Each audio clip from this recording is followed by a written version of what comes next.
Maraming salamat po sa ating lahat.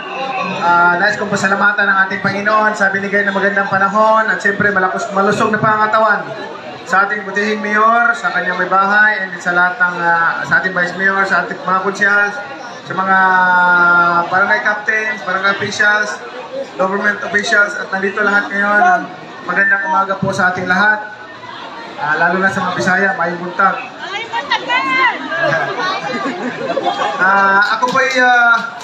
Ako po'y tumatakbo ulit ng senador para po ipagpatuloy yung laban ko para sa kahirapan.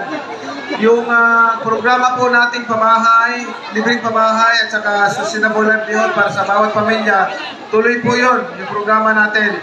And I will make sure na pag nakabalik po tayo sa Senado, mapasa na po yung, nag-file po kasi ako dati ng resolution bill sa Senado, Senate bill